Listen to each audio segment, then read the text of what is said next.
Bayangkan kita sedang berada di sebuah desa yang tenang, dikelilingi perbukitan hijau.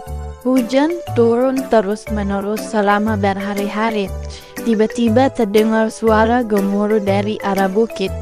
Dalam hitungan detik, tanah bergerak cepat menuruni lereng, membawa batu, pohon, bahkan rumah-rumah yang dilaluinya.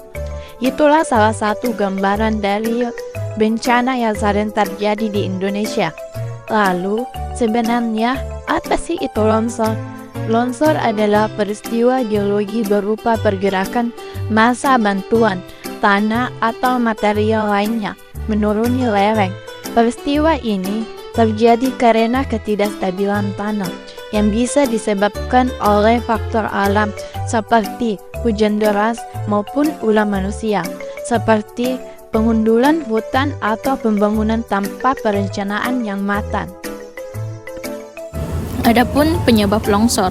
Longsor merupakan hasil dari berbagai faktor yang saling berinteraksi, baik yang bersifat alamiah maupun akibat ulah manusia.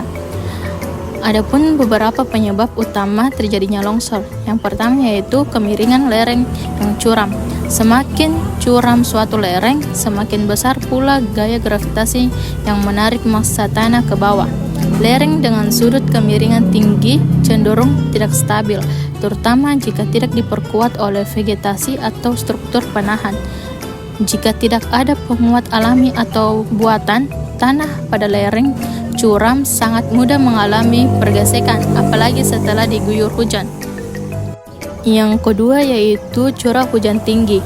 Curah hujan yang tinggi merupakan salah satu penyebab utama longsor. Ketika hujan turun dalam waktu lama atau sangat deras, air akan meresap ke dalam pori-pori tanah. Tanah yang semula padat menjadi jenuh air sehingga kekuatan ikatannya menurun. Akibatnya, struktur tanah menjadi rapuh dan mudah bergeser.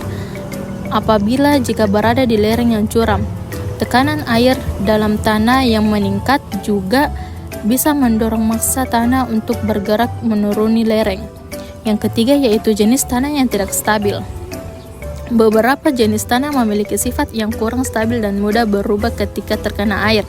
Misalnya, tanah lempung cenderung menyerap air dan mengembang, lalu kehilangan kekuatan ketika jenuh air.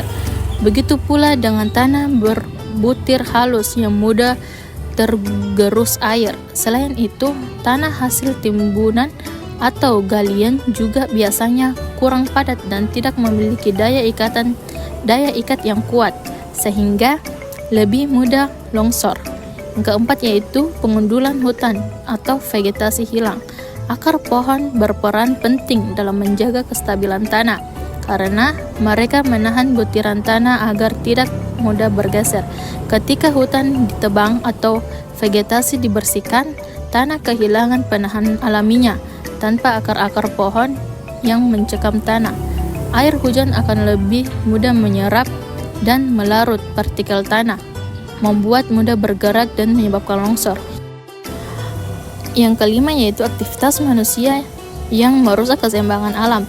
Campur tangan manusia seringkali memperarah potensi longsor, misalnya melalui penggalian lereng untuk pertambangan, pembangunan jalan, atau konstruksi lain yang mengubah struktur alami tanah.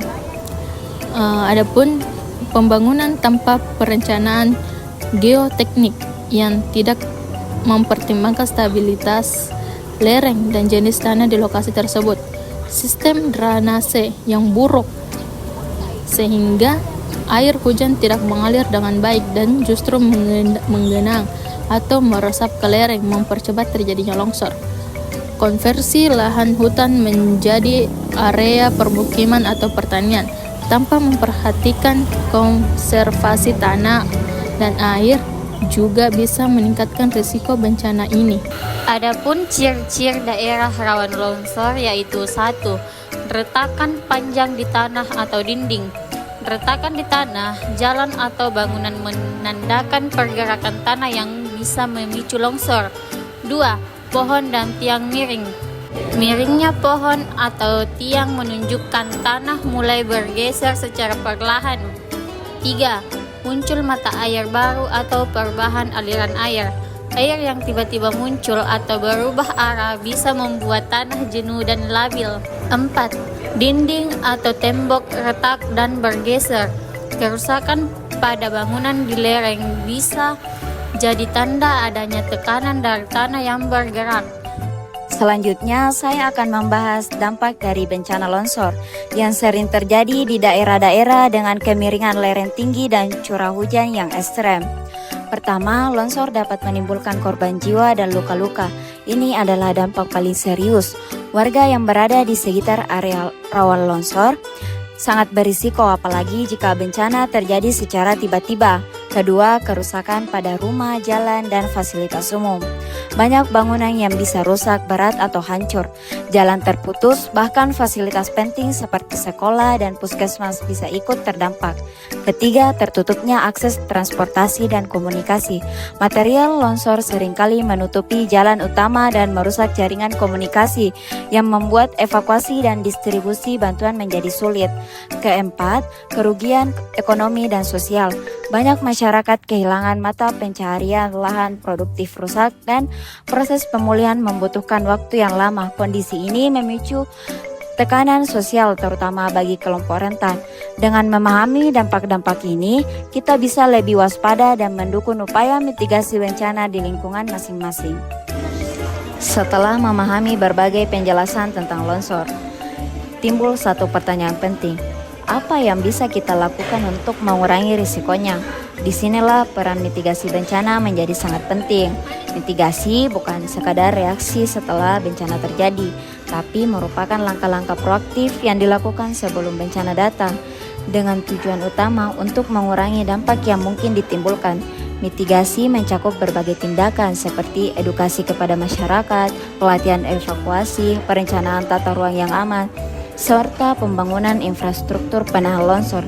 Dengan kata lain, mitigasi bencana adalah bentuk kesiapsiagaan yang bertujuan menyelamatkan lebih banyak nyawa dan meminimalkan kerugian. Oke, selanjutnya adalah mitigasi, yaitu upaya pencegahan dan penanggulangan bencana. Adapun 3 cakupan mitigasi, yaitu sebelum longsor, saat longsor, dan setelah longsor. Mitigasi sebelum longsor diantaranya 1. Hindari membangun rumah di tebing atau lereng curam. 2. Tanam vegetasi yang berakar kuat seperti bambu atau vetiver. 3. Buat sistem drainase untuk mengalirkan air hujan agar tidak meresap ke dalam lereng.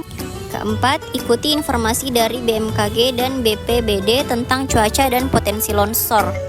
Mitigasi saat longsor diantaranya 1. Segera menjauh dari lereng atau bukit jika terdengar suara gemuruh. 2. Jangan berlindung di bawah pohon lereng atau dekat pohon besar yang bisa tumbang. 3. Cari tempat aman dan tinggi untuk evakuasi.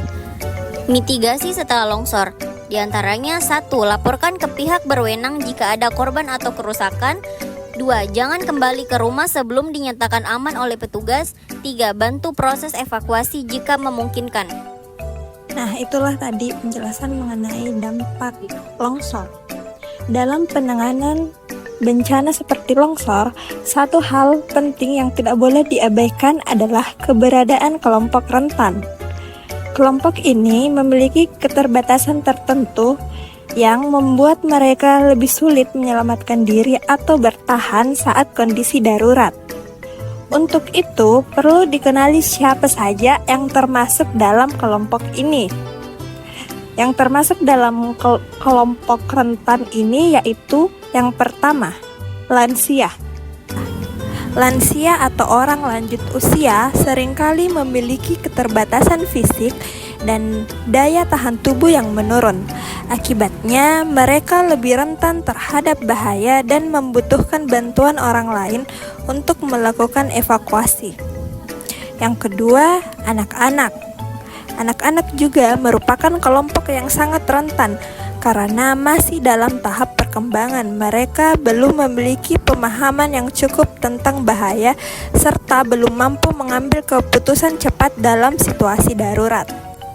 Yang ketiga ada penyandang disabilitas. Penyandang disabilitas, baik disabilitas fisik, sensorik maupun intelektual, menghadapi hambatan dalam mobilitas dan komunikasi. Oleh karena itu, perlu disediakan bantuan atau fasilitas yang mendukung proses evakuasi mereka. Yang keempat, ada ibu hamil. Ibu hamil juga membutuhkan perhatian khusus karena kondisi fisik mereka yang lebih rentan. Dalam banyak kasus, kelelahan, stres, dan keterbatasan gerak membuat mereka sulit bergerak cepat ketika bencana terjadi. Baik teman-teman, itulah tadi materi mengenai definisi longsor dan mitigasinya. Teman-teman, yuk kita jaga lingkungan dan selalu waspada sama tanda-tanda longsor supaya kita dan keluarga tetap aman.